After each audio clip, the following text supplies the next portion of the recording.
Third base still feels like a soft spot, and shortstop, it's not exactly locked down either. The Pirates have filled enough holes to look competitive, but if they want to go from good enough to let's make some noise, the left side is where it starts.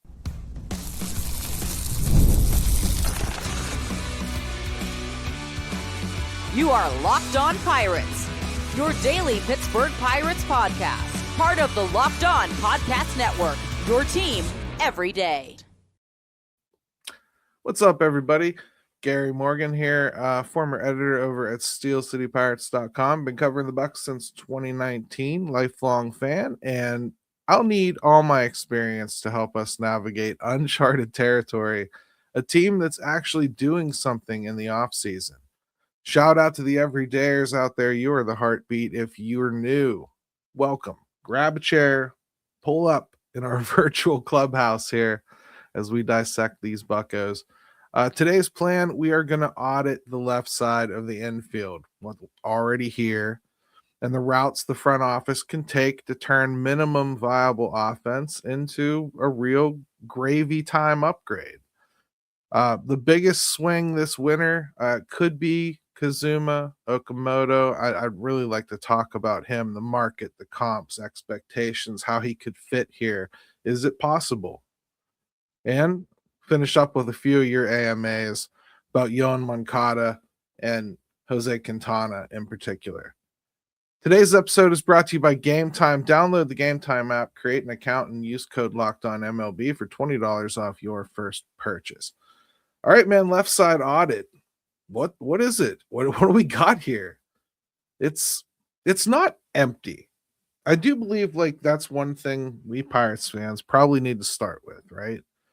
Listen, we said how many times all they had to do is get this to like a league average offense, and this pitching would be enough to get them where they needed to go. I think it's fair to say that's probably what they've brought in here, enough to make this a league average offense. Under this current model, unless you were planning on replacing O'Neal Cruz and Brian Reynolds, guys that underperformed, if you're not expecting them to improve or bounce back, okay. If you're not expecting Henry to do better, okay. I get all that. But the things they were realistically going to replace or upgrade, they have. So, I mean, I think that's the first admission we have to make is I think we've done that part of it. They're probably back to what you would expect to be a league average offense, at least. At least. I'm hoping for better, but like, at least. So we shouldn't just say, oh, there's nothing there. We're screwed if they start like this. I don't know. Okay. We prescribed this medicine. So now that like we haven't even seen if the medicine works, we're already deciding it is going to fail and we've got to take heroic measures to save the patient. Get what I mean? So let's just follow the story and talk it through. Because I think right now, I think it's fair to say they've probably built themselves a good competitive team. I think there's a next level. I think this team actually might want to reach for it, which is exciting. But let's talk through it. Jared Triolo, Nick Gonzalez, Nick Yorke. Triolo's glove travels. I mean, he started all over the dirt. And when the roster settles, he profiles cleanly as like a third base shortstop, your stabilizer, that defense. He's going to be a hard guy to get off of this roster. Not to mention, he did show some real promise towards the end of the season with the bat, whether you believe in it or not. If this is just one of your younger guys that you actually feel could stick to the roster, because look at what's going on around this roster, guys. These guys are losing jobs. There's no doubt about it. These are people that we felt were locks for this roster, and now we're talking about them fighting for a spot. And we could still sign somebody else to make it even more difficult. So when I say somebody like Jared Triolo, please understand first, I've evaluated the player. I think he's good enough to be in this conversation. I mean, like, I'm not somebody that just believes Jared Triolo will figure it out one day. The glove is so special, and what you would be asking him to do in this role that I'm envisioning is kind of backing it up. holding it together, making sure that it's competently fielded at all times. That's all I want him to do. I think they've provided enough offense. This is basically the Cabrian Hayes replacement theory. If all he was going to be was a glove, well, then what's the difference between him and Jared Triolo? If the Pirates don't do anything here, that very well could be what they trot out there as Jared Triolo. And I think his competition is limited internally. You got Nick Gonzalez. I think he could play over there. I question his arm strength. Nick Yorke, he has played over there. I question his arm strength. But, a lot of the things that we question about prospects, like I question his arm strength. Well, I do.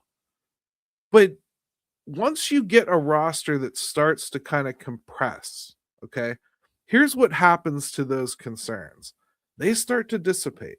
And they don't dissipate because the skill sets change or whatever, but a guy that has not shown a proficiency in doing something yet, like throwing from third base or being scouted with this arm strength, when they are forced up against the wall to kind of save their major league career, find a way to get on this team and be useful, you'd be amazed what people learn how to do.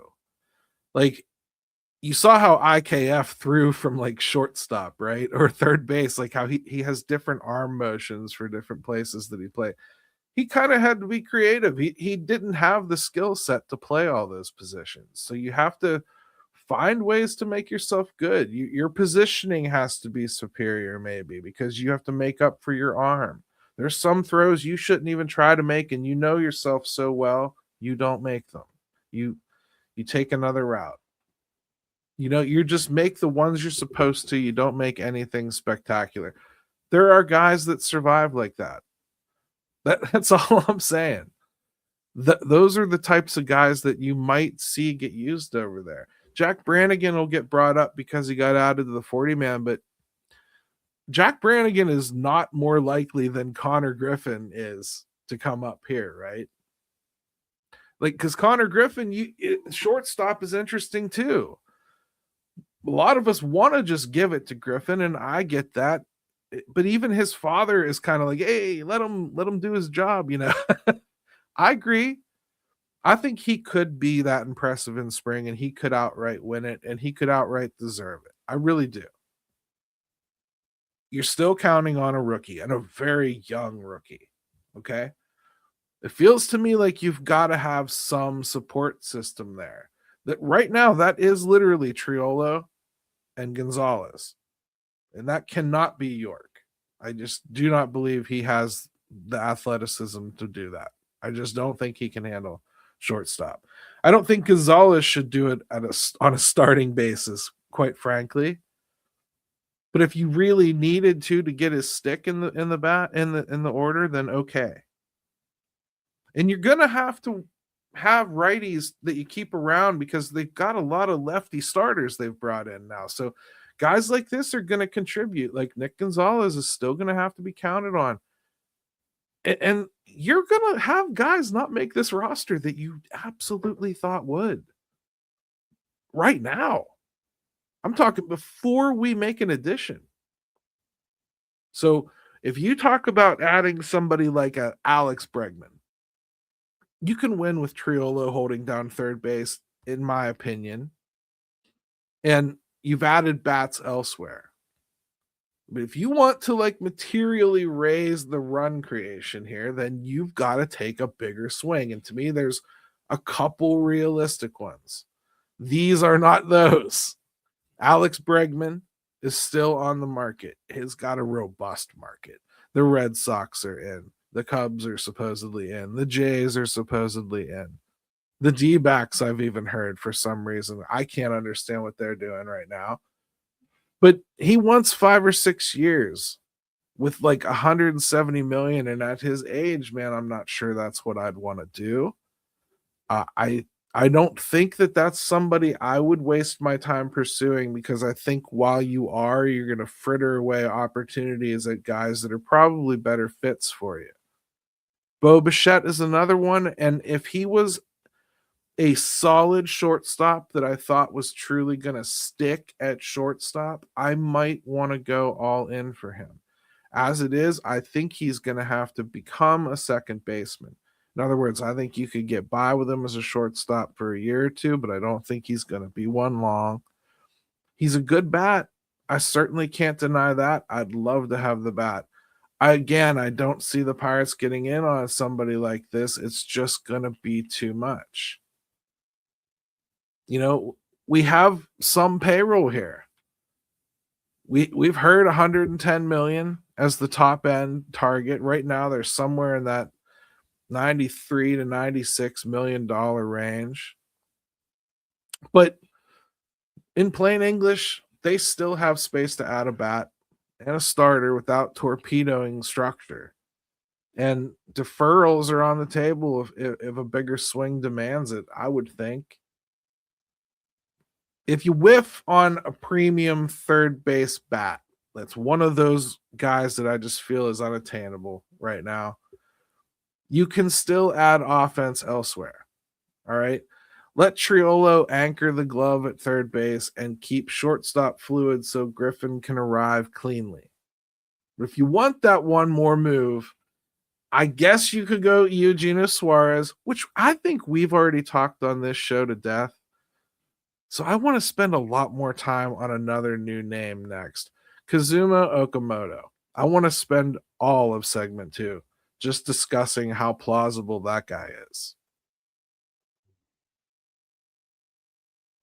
Basketball season is rolling, and there's nothing like being in the building. The crowd, the energy, those moments you just can't get from the couch. The only problem, getting tickets used to be a nightmare. Long queues, logins, and prices changing at checkout. That's why Game Time is a game changer. It puts the advantage back in the fans' hands and makes scoring great NBA tickets fast, easy, and stress-free. I pulled up the Game Time app to check out upcoming NBA games, and in just a few taps, I had great seats locked in. What stood out? The app shows you the view from your seat before you buy, so no surprises when you get to the arena. I'm not super familiar with Cleveland, so I needed this sort of thing. I don't go to that arena all the time. Take the guesswork out of buying NBA tickets with Game Time. Download the Game Time app, create an account, and use code LOCKEDONMLB for $20 off your first purchase. Terms apply. Again, that's code LOCKEDONMLB for $20 off. Download the Game Time app today.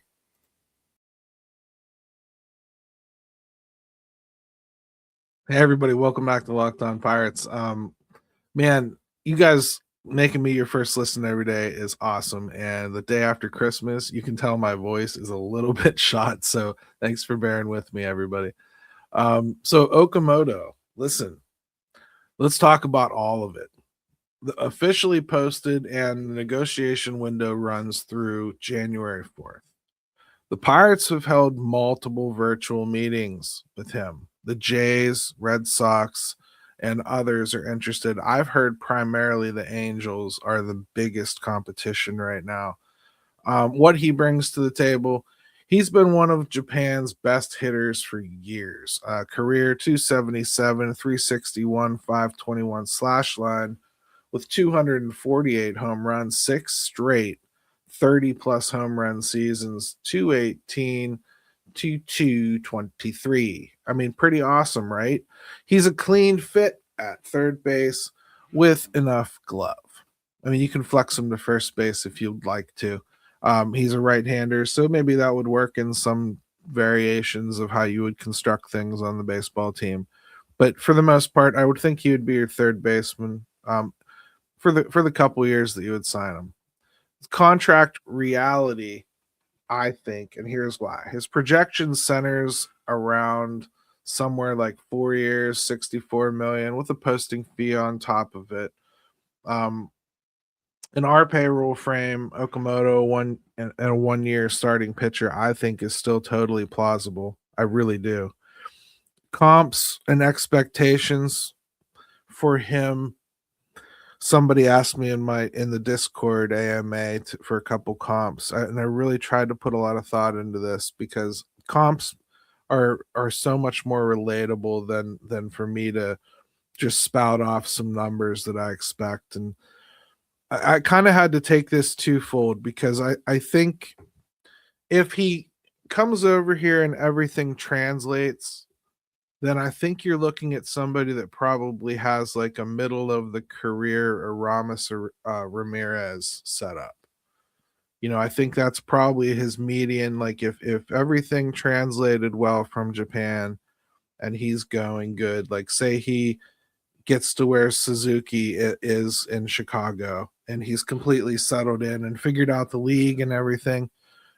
Well, then I think you're looking at somebody that could probably give you middle of the career Aramis Ramirez numbers, 25 to 35 home runs, playable third base defense, middle of the order fixture type. On the other hand, you factor in like what I continue to reference as the Asian tax, I'll call it, until somebody tells me a better way to put it. But I really do feel like when you bring in guys from those markets, there tends to be a first year setback. And all I mean is just it takes a while to kind of catch on to the timing. There's just less use of things like fork balls. And so like looking in the dirt isn't as important as looking up at your shoulders. And those are just like the types of little penalties. The pitchers have different penalties they pay too. Like there are zones they can pitch in Japan with no problem that get murdered over here. So it's always there. It's not something that should prevent you from doing it, but it is something that prevents me from giving you a straightforward comp with just one player. My second player is Vinny Castilla. And it's feast or famine, ceiling, raw home run juice with swing decisions dictating how loud that peak might be. My year one expectation for him would be something like, 245, maybe like 24 to 28 home runs, somewhere in there. League average defense at third base. Year two ceiling, I would expect him to kind of peak back up a little bit, 260, 30 plus home runs if the timing and MLB velocity locks in. So strategically, he lets Pittsburgh keep shortstop open for Griffin. He keeps Triolo available to spell at shortstop and late inning third base defense. And he pushes the lineup to true league average or better power without term shock, which means you don't basically have to have him forever. This is a really good fit in a lot of ways. I want to talk a little bit about, something that the Pirates really can't control here. And that is just being an appealing place for some of these Asian free agents to come. And it's something that Chicago has tackled. They are about as far away as you can get from, the homeland for some of these players. Chicago is. I mean, you'd be closer technically if you lived on the East Coast or the West Coast, right? And you end up kind of setting up a situation where you either create an island for them to have in a community, and some of them have a community. There's a large community of them in Chicago that kind of embrace them. Toronto has that situation. San Francisco, most of the Californian states, for obvious reasons, Seattle, they've got a real advantage in that stuff. Boston, New York, cultural melting pots and everything. Well, a place like Pittsburgh, it's not so much about the mix of people. It's just think about something as simple as a direct flight. Like, how could you get a direct flight to Tokyo? Yeah, I don't think you could here. I haven't checked in a while, but I think you'd at least have to go to Newark or Atlanta or something. I mean, there are offerings that Pittsburgh doesn't have and can't really control. Now, maybe they could like promise to get him direct private jets every time he wanted to go back and forth or whatever. How often would that happen in season anyway? I don't know. I'm just throwing out things because this is a difficult signing, I think, for Pittsburgh. They are in on it. I think they're very interested in him. I think they should be. I think they can get this done in their budget too. I do. This is an older guy. You know, he is getting to that age where you do want to consider things. He's right up with Alex Bregman. You know, when you start getting older, you know, term starts to be a scary proposition for teams. You know, you don't want to sign a guy that you think is probably starting their journey down the other side of the mountain to something long term. You want to sign somebody to multi-years who you think is ascending. Now, Okamoto still could be. But again, I think that there's going to be an initial speed bump at the beginning. Probably. And if there's an initial, and even if there isn't, you could have that thing where rookies jump on the scene and they haven't been scouted and they pound the baseball for about a month. And then the league goes, whoa, and they shut it out. You know what I'm talking about. A lot of that kind of happened to like Jacob Wilson last year, like with the A's. Look how he slowed down just after the league kind of got that initial punch in the mouth from him. Not that he was bad at all, but part of that is a rookie getting pooped, and part of that is a rookie getting figured out a little bit. Nick Kurtz did not experience that, right? So, I mean, like, it's different for everybody. I just think with Asian players, it tends to follow a pretty distinct pattern. And the ones that you can mention, well, the one or two that I can mention who didn't experience, well, one never played in Asia, Shohei Ohtani. So, I mean, he didn't play like, you know, professionally, came straight here. And, you know, Ichiro's, you know, a Hall of Famer for a reason. You know what I mean? So Okamoto, I think, is a real option here for the Pirates. Probably, to me, more attractive than any of the others. I don't think Bregman makes a lot of sense. He would make a lot of sense as far as being a really good player for this team for a couple of years. But I think he's just going to want too much and for too long. And it would lock them out from doing some other things that I think are pretty important to this team, not just for this year or next year, but I think just kind of having some flexibility to move into next year with an eye towards not being forced into trading anything to free up some cash. And I absolutely think they'd have to if they went and took a big swing on a guy like Bregman. To me, that's the change that would come. Maybe that's worth it to you. It probably isn't to me, and that's just my personal opinion.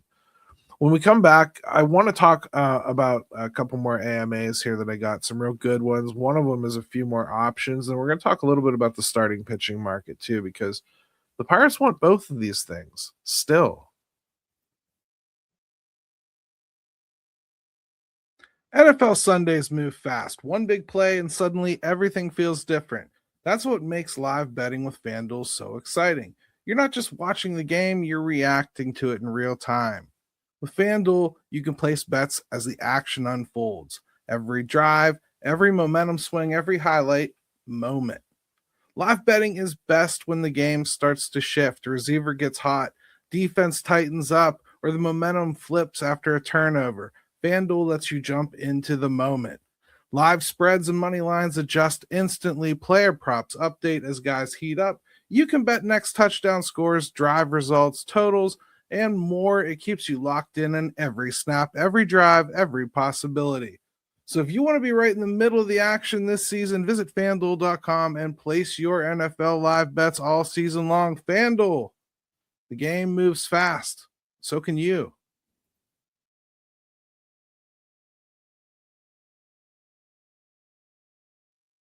Hey, everybody, welcome back to Locked On Pirates. Hey, if you don't already do so, follow me on X at GaryMO2007. I'm on there a lot. The Discord is popping if you'd ever like to join that. We'll talk about that a little later in the show. So, one thing I wanted to address real quick, too, because I get a lot of questions about Eugenio Suarez. seems to be everybody's number one target. And I guess I should just let you in on a little show secret, or at least a Gary Morgan secret. If you ask about something repeatedly and you see others ask about something repeatedly, and I've answered it maybe once and kind of just don't address it again, chances are I've been hearing some things that lead me to believe that it's not important to cover. I just don't see the interest in Eugenio Suarez that I think that existed early in the season. I just think that some of the asks really need to change on his end, and I don't believe this is about a stingy team not wanting to overpay. I think, like, frankly, if he would have taken like Ryan O'Hearn money, they might have had it done. You feel me? And I don't think they want to spend that kind of money on a guy like Eugenio Suarez, who wants more than that, I believe. So I just don't think that that's going to be in the cards. And that's why I kind of just have been skipping over him in most of these conversations. I figured I owed Bichette and Bregman at least a conversation, because we haven't talked about them, because I've put them so pie in the sky that I've kind of just glazed past them. Suarez, admittedly, I guess I probably should have dug into a little bit more, but that's kind of why I'm hesitant at this point. I'm on to Okamoto as my top third base choice. That's what I'd like to see them go after. That said, AMA today is another interesting one that we should talk about. Yoan Moncada. Is he an upgrade or not? And what is the price? Moncada's 30. He's a switch hitter. Pretty good hands at third base. The bat's been inconsistent due to injuries mostly. The White Sox declined the $25 million option for 2025, which should not shock anybody. Free agent. Last winter, he landed a 1-year, $5 million deal with the Angels. It's kind of a discovery price. You know what I mean? I mean, as a bridge, I guess you could. I mean, if you missed on Okamoto and you really, really don't feel comfortable just coming into camp with Triolo and Gonzalez and Yorke fighting it out for third base and shortstop with Griffin in there, and if you don't feel that that's enough of a mix of players, then you want to add something more veteran in there, or maybe you just want to make sure that Triolo or Gonzalez, one of them makes the team, and that's the 26th man. I mean, if that's what you're going for, I get it. And Moncada is a decent shot at power. $4 to $7 million with incentives, 1 year. If that's the price, and he's just a left-handed pitcher killer, I guess. He's got some soft tissue stuff though, man, and that stuff is difficult. Over Triolo, I mean, he's only a true upgrade if the bat jumps back towards 2019 through 21 form. Otherwise, he's kind of a defense first third baseman who hopes the bat rebounds while you keep capital powder dry for a bigger swing elsewhere. Yeah. I think I'm probably going to pass on that. I think I'd rather just go with internal options if it came down to that for me. I might very well be down to Okamoto or just go internal. I know that's probably disappointing for people to hear, but that's kind of where I'm landing, at least as I'm playing through this episode. A lot of times I write these episodes and I break them into segments, and sometimes I intentionally don't come to my conclusion because I want to see where the evidence takes me as I'm discovering it with you. I think that's where I'm coming down on it. I like taking a big swing at Okamoto. Stretch the budget if you have to. That could be the piece. That could very well be the piece that takes you from a maybe or a real probable wild card contender and possible division contender to a real division contender and possible contender. I think that could be how big of a difference getting a guy like that at third base is versus just going with internal. That said,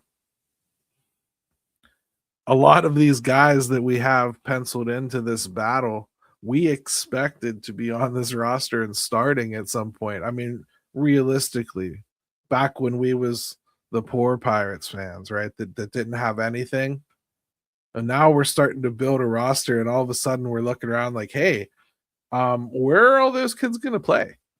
Do they have options? We got to talk about some of the ramifications of what the Pirates have done in a lot more detail in next week's episodes. I really think those are things we have to discuss. Hey, one more here.